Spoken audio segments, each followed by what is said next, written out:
Halo semuanya, saya akan menjelaskan bagian materi tentang eksistensi ilmu pengetahuan manajemen. Nah, di sini saya akan menjelaskan tentang eksistensi ilmu pengetahuan. Di dalam dunia filsafat, dikenal bahwa segala sesuatu yang ada pasti berada dalam substansi dan eksistensi. Nah, substansi itu sendiri adalah sifat hakikat suatu hal sebagai intisari, dengan demikian menentukan jenis sebagai apa hal sesuatu itu. Nah, sedangkan definisi dari eksistensi adalah bagaimana cara keberadaan hal sesuatu itu bisa berada dengan banyak cara menurut ruang, waktu, dan kondisi tertentu. Nah, jadi eksistensi ini menunjuk dengan cara-cara keberadaan hal sesuatu dalam wujud dan bentuk yang jamak atau banyak. Seperti halnya contoh meja. Meja itu bersubstansi tunggal tetapi bereksistensi jamak menurut perwujudan dan bentuknya. Begitupun dengan ilmu pengetahuan, bahwa ilmu pengetahuan itu satu dalam substansi tetapi plural dalam eksistensi. Kemudian masuk di bagian kedua, yaitu sebab-sebab pluralitas ilmu pengetahuan. Pada mulanya ilmu pengetahuan itu hanya ada satu, yaitu filsafat. Nah, kenyataan ini bisa dilihat dari predikat yang masih disandang sampai dewasa saat ini, yaitu filsafat sebagai induk ilmu pengetahuan. Nah, di dalam filsafat terkandung segala macam jenis objek materi ilmu pengetahuan dalam satu kesatuan. Nah, objek materi yang dimaksud tersebut meliputi tiga hal, yaitu manusia, alam, dan sang pencipta atau Tuhan.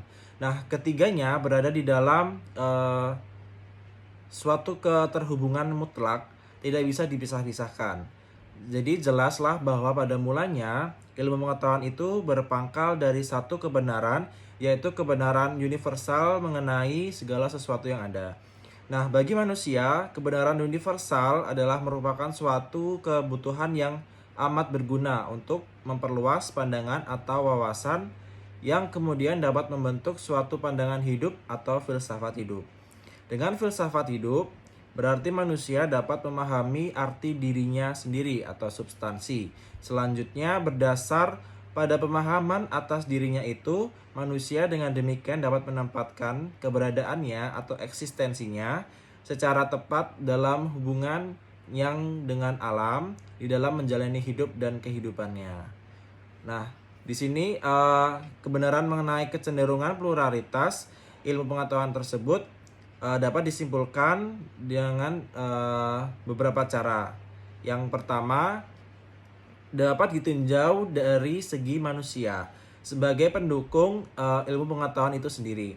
Di dalam diri manusia terdapat suatu kodrat yang adanya dorongan ingin tahu. Dorongan ingin tahu mengenai hal apa saja yang benar dan jelas, mulai dari taraf yang paling abstrak, umum, universal, sampai pada taraf yang paling khusus dan sekonkret-konkretnya. Nah, kodrat manusia demikian itu sesuai dengan perkembangan kebutuhan hidup dan kehidupannya. Pada mulanya kebutuhan manusia itu bersifat sederhana, tetapi semakin lama semakin kompleks.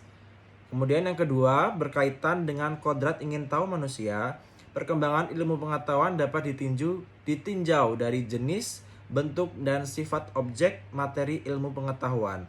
Setiap segi yang terdapat pada objek material adalah memungkinkan kelahiran suatu jenis ilmu pengetahuan. Dengan demikian, sebenarnya dalam diri suatu objek materi mengandung potensi untuk menjadi bermacam-macam jenis ilmu pengetahuan yang jumlahnya tergantung kepada jenis dan jumlah segi yang ada di dalamnya. Selanjutnya, segi-segi yang dimiliki oleh objek materi itu berkaitan erat dengan batas kemampuan manusia sebagai subjek dalam rangka memahami kebenarannya. Oleh karena itu, untuk kepentingan ini, segi-segi tersebut dirumuskan sebagai objek forma, dan dari titik ini disusun tahapan-tahapan sistematik cara-cara pendekatan atau metodologi dalam rangka mendapatkan kebenaran yang real dan jelas. Kemudian masuk di bagian ketiga, yaitu pluralitas jenis dan sifat ilmu pengetahuan. Pemahaman tentang pluralitas jenis dan sifat ilmu pengetahuan dapat dilakukan melalui dua cara, yaitu pertama menurut objek materi maupun objek formal. Dengan kata lain, suatu jenis ilmu pengetahuan dengan sifat khususnya adalah sangat ditentukan oleh objeknya, dalam artian termasuk jenis objek apa dan menurut segi yang bersifat bagaimana penyelidikan ilmu pengetahuan itu dilakukan. Adapun menurut objek materinya, ilmu pengetahuan biasanya dibedakan atas ilmu pengetahuan alam atau natural science, ilmu pengetahuan kemanusiaan atau human science, serta ilmu pengetahuan ketuhanan atau teologi yang objek materinya adalah Tuhan Sang Pencipta. Kemudian saya akan menjelaskan secara detail terkait jenis ilmu pengetahuan menurut objek materi. Yang pertama tadi yaitu ilmu pengetahuan alam, mempelajari gejala-gejala atau fenomena alam baik yang organik atau benda hidup maupun yang anorganik atau benda mati. Yang pertama melahirkan ilmu hayat atau biological science meliputi zoologi, botani, mikrobiologi, biokimia, dan biofisika. Sedangkan yang kedua melahirkan ilmu alam atau physical science meliputi fisika, kimia, astronomi, dan ilmu bumi. Yang kedua yaitu ilmu pengetahuan kemanusiaan, di mana mempelajari masalah manusia dan kebudayaannya. Hal ini berarti bahwa cakupan ilmu pengetahuan ini meliputi segala sikap dan tingkah laku moral manusia baik terhadap diri sendiri.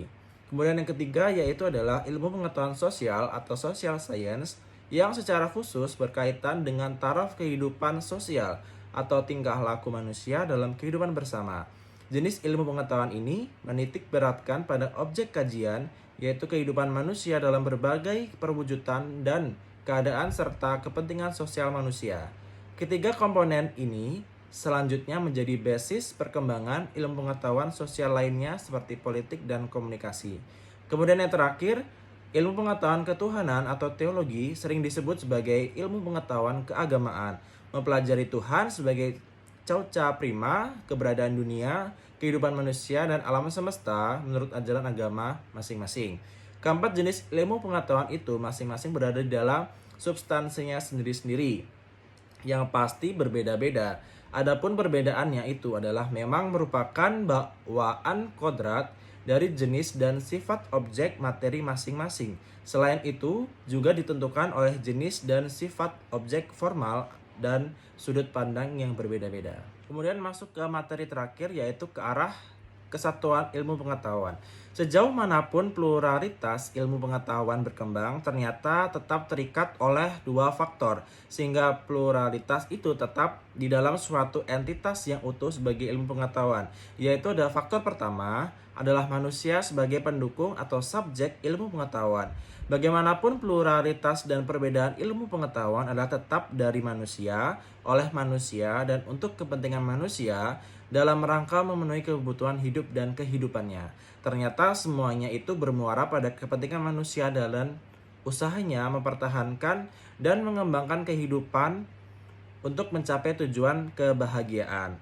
Kemudian yang faktor kedua yaitu justru menentukan kecenderungan ke arah kesatuan pluralitas ilmu pengetahuan itu adalah karena sifat hakikat atau bawaan dari objek materi dan objek formal ilmu pengetahuan itu sendiri. Nah, kemudian saya akan menjelaskan tentang faktor kedua ini.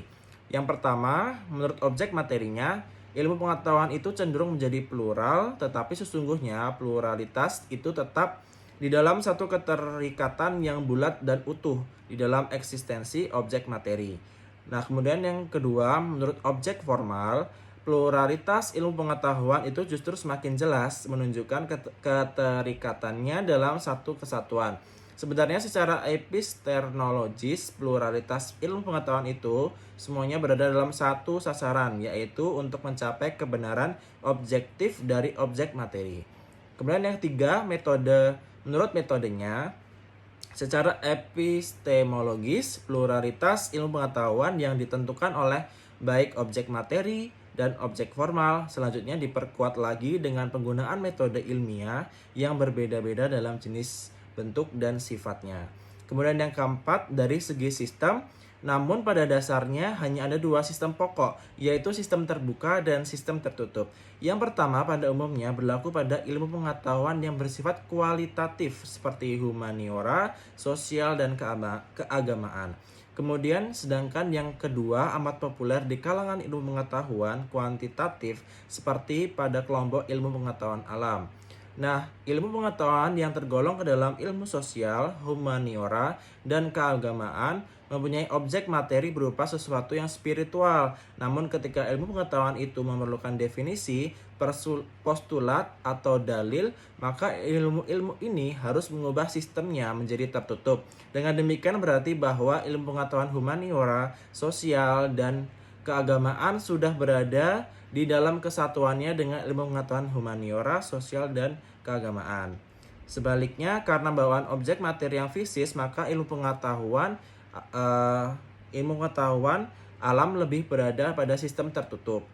Demikian ilmu pengetahuan alam sebenarnya tetap berada di dalam kesatuannya dengan ilmu-ilmu sosial, humaniora, dan keagamaan. Kemudian dari segi kebenaran ilmiah, dapat dijelaskan berdasarkan ketiga teori kebenaran, yaitu teori koheren, teori koresponden, dan teori pragmatik secara epistemologis, meskipun masing-masing mempunyai perbedaan ukuran tetapi tetap terikat dalam derajat ilmiah. Ketiga teori tersebut tidak satu pun yang tidak berlaku bagi jenis ilmu pengetahuan manapun. Dapat disimpulkan bahwa perkembangan pluralitas ilmu pengetahuan pada hakikatnya mencerminkan upaya kreatif manusia. Oke guys, jadi sekarang saya akan melanjutkan presentasi dari teman saya sebelumnya, itu Aldo. Tapi sebelumnya saya akan memperkenalkan diri, jadi saya Sania. Jadi saya akan mempresentasikan mengenai objek filsafat. Jadi objek filsafat itu ada objek material dan objek formal. Selain objek filsafat, itu juga akan membahas mengenai objek ilmu pengetahuan dan ilmu manajemen. Jadi saya langsung aja ke materinya. Jadi kalau objek material itu ialah apa yang dipelajari dan dikupas sebagai bahan pembicaraan. Jadi objek material filsafat ilmu adalah pengetahuan itu sendiri, yakni pengetahuan ilmiah, pengetahuan yang telah disusun secara sistematis dengan metode ilmiah tertentu, sehingga dapat dipertanggungjawabkan kebenarannya secara umum. Lalu untuk objek formal, jadi objek formal adalah sudut pandang dari mana hal atau bahan tersebut dipandang. Jadi objek formal filsafat adalah menyeluruh secara umum, jadi metode untuk memahami objek material tersebut seperti pendekatan induktif dan pendekatan deduktif.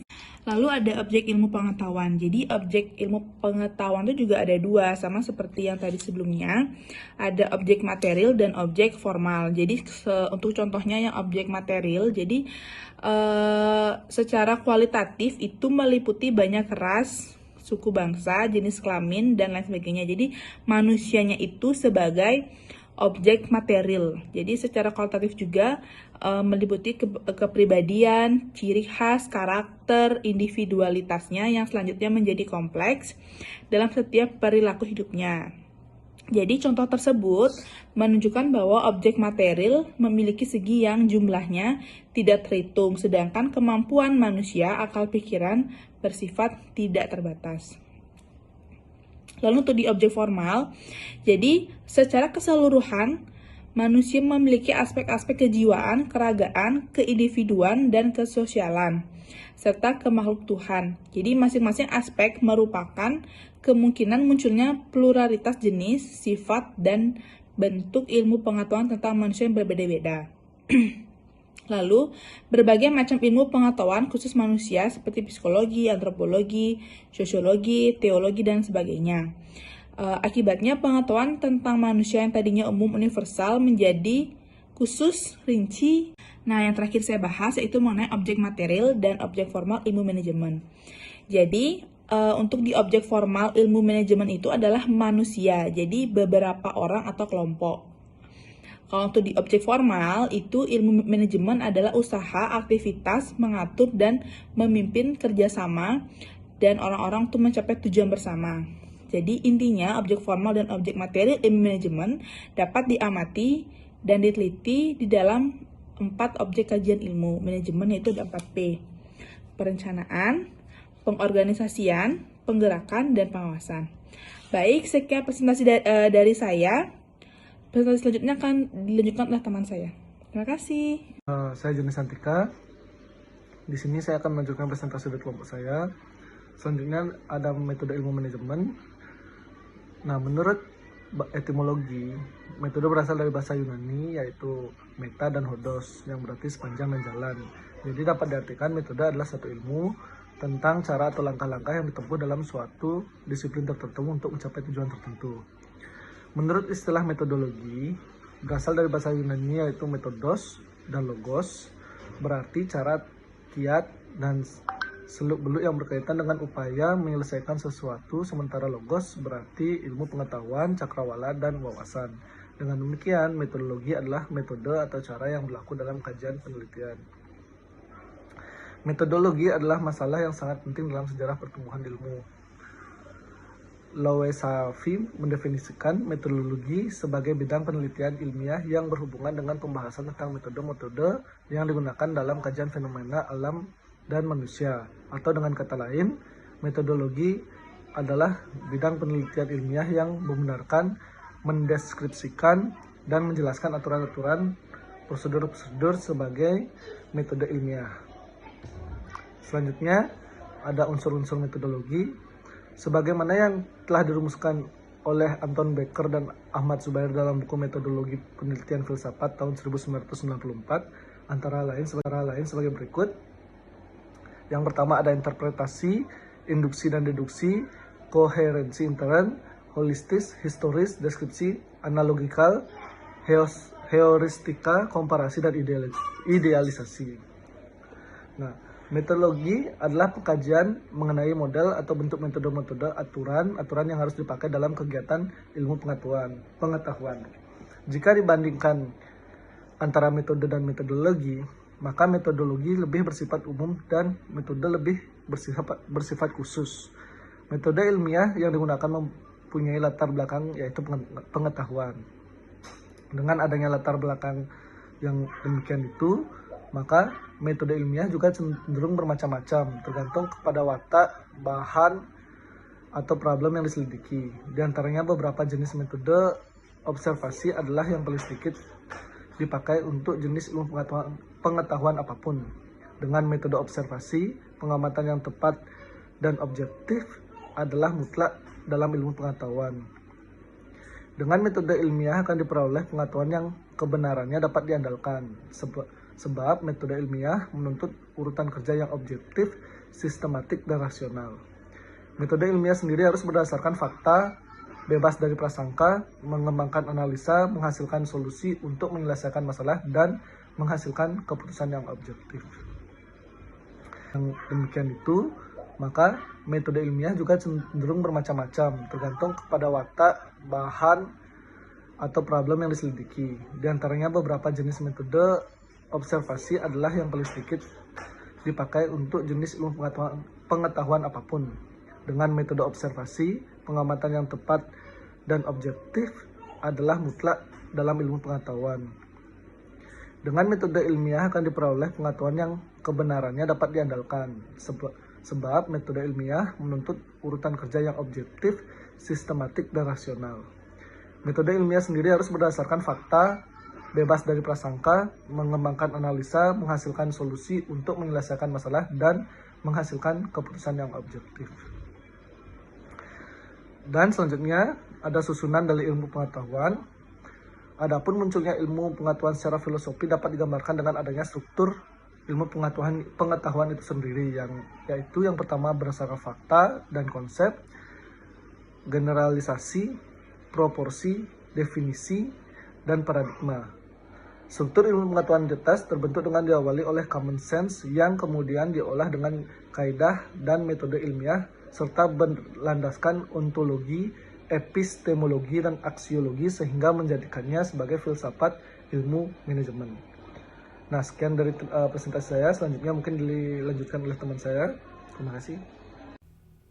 Baik, saya akan melanjutkan presentasi mengenai sistem ilmu manajemen. Jadi, istilah sistem telah digunakan dalam berbagai cara yang berbeda. Kebanyakan orang menggunakan istilah ini sebagai ungkapan keseharian dan menggunakannya untuk mendeskripsikan apa yang mereka lakukan dan bagaimana mereka hidup. Sistem berarti menunjukkan adanya saling keterkaitan dan saling berhubungan antara satu dengan yang lainnya. Hal ini berarti bahwa pengetahuan-pengetahuan yang terkandung di dalamnya harus saling berhubungan antara satu dengan lainnya secara fungsional dalam suatu sistem. Adanya sistem bagi ilmu pengetahuan ini adalah mutlak adanya. Jadi suatu sistem berfungsi aktif, yaitu menggerakkan dan mengarahkan langkah-langkah yang telah dilakukan di dalam metode agar daya kerja metode ini konsisten sehingga mencapai tujuan kebenaran ilmiah yang lebih dapat terjamin. Lalu lanjut kepada filsafat sistem. Teori utama sistem dideskripsikan sebagai pengembangan dari sebuah sistematis. Kerangka teori untuk mendeskripsikan hubungan atau keterkaitan dalam dunia empiris. Menggabungkan sistem dengan organisasi mungkin lebih bermakna bila dikatakan bahwa sebuah sistem adalah kesatuan komponen-komponen yang didesain untuk mencapai sebuah tujuan berdasarkan pada rencana. Definisi ini berisi 3 bagian penting. Itu yang pertama adalah harus ada tujuan, yang kedua terdapat desain komponen yang tersusun dengan penuh arti, dan yang ketiga adalah masukan informasi, energi dan bahan yang dialokasikan berdasarkan rencana pelaksanaan. Definisi ini dapat dilihat pada gambar berikut, yaitu sebuah model dasar sistem. Di sini input sumber perencanaan berupa informasi, energi dan bahan, lalu ditransformasikan oleh manusia atau mesin untuk memproduksi output berupa produk atau layanan. Lalu lanjut ke tipe-tipe sistem. Sistem dapat dibagi menjadi 2 tipe, yaitu sistem yang fleksibel dan sistem yang kaku. Sistem yang fleksibel ini adalah sistem yang susunan dan desainnya secara terus-menerus menyesuaikan untuk memelihara kemampuan untuk digunakan di tengah-tengah perubahan lingkungan. Sebaliknya, sebuah sistem yang kaku bukanlah unit yang memelihara diri sendiri dan susunannya tidak dapat menyesuaikan, setidaknya tidak dalam waktu yang singkat. Jadi kelompok yang lain dapat dibuat dengan melakukan pada outputnya, yaitu sistem yang menghasilkan benda dan sistem yang melayani pelanggan. Sebagai contoh, sistem yang fleksibel memuat bentuk kehidupan seperti ekonomi, politik, dan sistem sosial. Sebaliknya, sistem yang kaku contohnya itu seperti sistem pabrik atau manufaktur. Lanjut, manajemen sistem. Konsep sistem ini juga dapat diterapkan dalam pengelolaan sumber daya, di mana suatu unit organisasi yang diatur dan dioperasikan sebagai sistem, maka dapat dikatakan sebagai manajemen sistem atau pengelolaan sistem. Masing-masing bagian dari keseluruhan sistem dan subsistem ini dipandang sebagai satuan yang berbeda dan berhubungan atau berkontribusi pada tahap selanjutnya dalam struktur hierarkis yang terprogram dan dapat diukur. Di sini ada 4 tahap keputusan dalam pengelolaan sistem. Masing-masing berbeda tetapi terkait erat satu sama lain. Antara lain yang pertama itu adalah penentuan sistem. Jadi yang pertama, sebuah keputusan dibuat untuk menciptakan sebuah sistem. Suatu keputusan yang dibuat oleh pengusaha ketika ia memutuskan untuk membuat suatu perusahaan, atau keputusan organisasi dibuat untuk membangun suatu divisi, atau keputusan yang dibuat untuk menciptakan suatu departemen untuk membantu memecahkan masalah-masalah yang ada. Lalu tahap selanjutnya itu desain dan penciptaan. Selanjutnya sistem harus dirancang, yaitu komponen harus diatur dalam beberapa kombinasi untuk menghasilkan tujuan yang diinginkan. Misalnya sistem yang dirancang untuk mempersiapkan faktur untuk surat, termasuk mesin penagihan dan operator. Komponen-komponen ini akan diatur dalam urutan yang direncanakan untuk memberikan pemanfaatan yang optimal. Lalu tahap selanjutnya yang ketiga itu operasional dan kontrol. Setelah sistem telah dirancang sudah siap untuk beroperasi, akan ada masukan informasi seperti data pelanggan, kuantitas, harga, atau tanggal pengiriman. Selanjutnya itu masukan bahan atau material dan masukan energi. Hal ini memungkinkan untuk menghilangkan bagian-bagian perencanaan yang diperlukan selama operasi dengan merancang sistem dengan alokasi masukan yang telah ditentukan, penataan sistem untuk beroperasi dalam metode tertentu, dan dengan hasil yang lebih dapat diprediksi. Jadi semakin pengoperasian sistem ini direncanakan, sistem akan menjadi semakin otomatis. Lalu tahap yang terakhir adalah review dan evaluasi. Tahap keempat ini berkaitan dengan seberapa baik sistem telah dioperasikan. Di sini apakah sistem ini sudah efektif dan efisien. Jadi sebuah sistem yang efektif adalah sistem yang mencapai tujuan, sedangkan efisiensi adalah hubungan input, sumber daya, dan output. Pada intinya, review dan evaluasi ini dibuat untuk menentukan keseimbangan antara efektivitas dan efisiensi setiap kali keduanya saling berlawanan. Review dan evaluasi ini terjadi pada waktu berkala selama siklus hidup sistem dan dapat menyebabkan perubahan desain dalam sistem ini, atau merekomendasi untuk perubahan yang dapat dimasukkan dalam sistem masa depan. Informasi untuk proses review dan evaluasi ini sering dikumpulkan sebagai data kontrol untuk operasi. Lalu umpat balik informasi operasi ini melengkapi bukti bagaimana sistem berjalan dan apakah ada atau tidak perubahan desain yang akan diperlukan. Baik, sekian presentasi dari saya. Materi akan dilanjutkan dengan rekan saya. Terima kasih. Baik, di sini saya akan melanjutkan presentasi mengenai kebenaran ilmiah. Di mana kebenaran ilmiah itu adalah suatu pengetahuan yang jelas dan pasti kebenarannya menurut nama-nama keilmuan. Kebenaran ilmiah cenderung bersifat objektif, di dalamnya terkandung sejumlah pengetahuan menurut sudut pandang yang berbeda-beda tetapi saling bersangkutan. Ada 5 teori kebenaran, yaitu yang pertama, kebenaran koherensi. Nah, menurut teori ini, suatu pernyataan dianggap benar kalau pernyataan itu koheren atau konsisten dengan pernyataan-pernyataan sebelumnya yang dianggap benar. Jadi, suatu pernyataan dianggap benar bila pernyataan tersebut dalam keadaan saling berhubungan dengan pernyataan-pernyataan yang lain yang benar, atau jika makna yang dikandungnya dalam keadaan saling berhubungan dengan pengalaman kita. Dengan kata lain, suatu proposisi itu benar jika mempunyai hubungan dengan ide-ide dari proposisi yang telah ada dan benar adanya. Yang kedua ada kebenaran korespondensi, di mana teori ini dikenal sebagai salah satu teori kebenaran tradisional, teori yang paling awal atau tua yang berangkat dari teori pengetahuan Aristoteles yang menyatakan bahwa segala sesuatu yang kita ketahui adalah sesuatu yang dapat dikembalikan kepada kenyataan yang dikenal oleh subjek. Hal ini juga sebagaimana yang dikemukakan oleh Hornies dalam bukunya Studies in Philosophy yang menyatakan the correspondence theory is an old one. Menurut teori ini, suatu pernyataan adalah benar jika materi pengetahuan yang dikandung pernyataan itu berkorespondensi atau berhubungan dengan objek yang dituju oleh pernyataan tersebut. Nah, pernyataan itu benar karena ada kesatuan yang intrinsik, intensional, terdapat kesesuaian antara apa yang ada di dalam pengetahuan subjek. Jadi, kebenaran itu adalah kesesuaian dengan fakta, keselarasan dengan realitas, dan keserasian dengan situasi aktual. Yang ketiga ada kebenaran pragmatis. Nah, paham pragmatis sesungguhnya merupakan pandangan filsafat kontemporer karena paham ini baru berkembang pada akhir abad ke-19 dan awal abad ke-20. Di dalam teori ini, ajaran mengenai pengertian secara pragmatis didefinisikan sebagai berikut, yaitu jika saya bertindak pada objek A, tindakan itu dilaksanakan dengan cara X, maka panca indera saya akan mengalami Y. Jika kita terapkan definisi di atas dengan menyebutkan objek A dalam bentuk istilah atau nama, katakanlah misalnya pohon, maka rumus itu akan menjadi jika saya menyentuh batang pohon, maka saya akan merasakan sesuatu yang kasar atau keras. Nah, andai kata peristiwa terjadi pada musim panas, jika saya berdiri di atas pohon, maka saya akan merasakan keteduhan. Maka pragmatis merupakan ajaran tentang pengertian, ialah pengertian sesuatu istilah yang terjadi karena sikap dan pengalaman. Ada 3 patokan yang disetujui aliran pragmatis, yaitu yang pertama, menolak segala intelektualisme, yang kedua, aktualisme, dan ketiga, meremehkan logika formal. Nah, menurut teori ini, suatu kebenaran dan suatu pernyataan diukur dengan menggunakan kriteria fungsional, yaitu suatu pernyataan benar jika pernyataan itu memiliki fungsi atau kegunaan dalam kehidupan praktis. Jadi, kebenaran menurut paham ini bukan kebenaran yang dilihat dari segi etik, baik atau buruk, tapi kebenaran yang didasarkan pada kegunaannya. Selanjutnya akan dijelaskan oleh teman saya.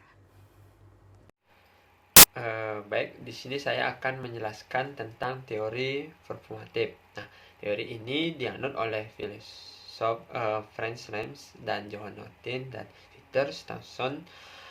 Para filosofi ini hendaknya menetapkan teori klasik bahwa benar dan salahnya adalah ungkapan yang hanya menyatakan sesuatu. Nah, profesi yang benar berarti profesi itu memang menyatakan sesuatu yang dianggap benar. Nah, menurut teori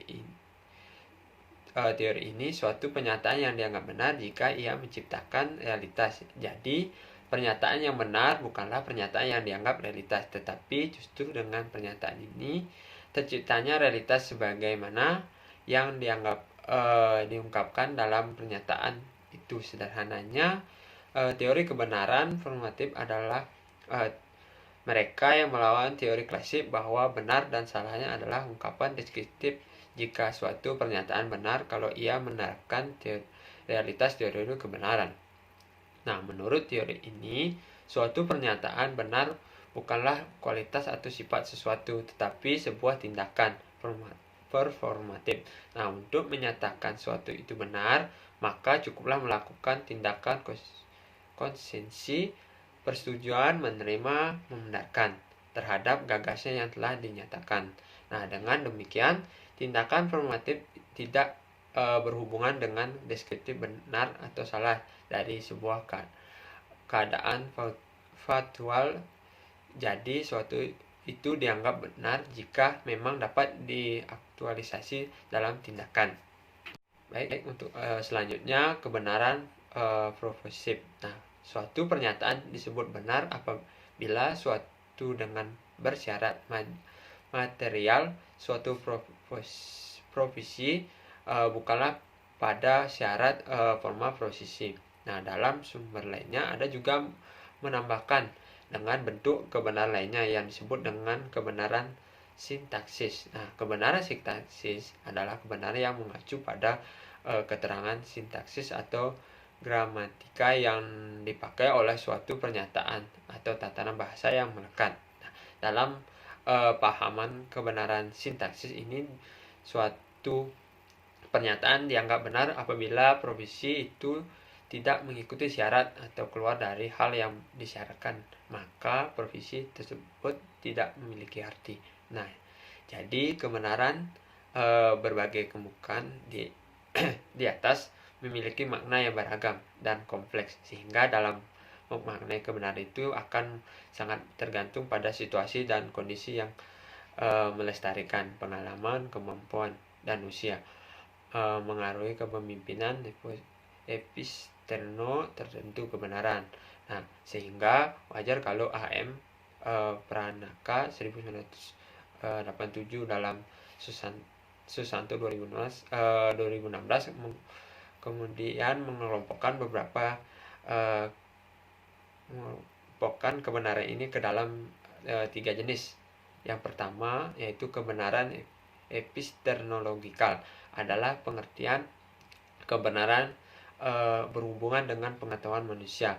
Yang kedua, kebenaran ontologikal, adalah kebenaran bersifat dasar yang melekat kepada segala sesuatu yang ada ataupun tiada. Yang ketiga, kebenaran semantikal, adalah kebenaran yang terdapat serta melekat dalam suatu tatanan bahasa yang disebut dengan istilah sistematis. Berbeda dengan Pranaka, Juliana Freud dalam Lingkup-Gupa 1985 dalam Susanto 2016 menemukan ada 4 jenis kebenaran yang berbeda. Yang pertama adalah kebenaran empiris. Nah, yaitu kebenaran yang sudah biasa digunakan oleh para ilmuwan yang dirumuskan dalam bentuk hipotesis untuk menerima atau menolak berbagai argumen.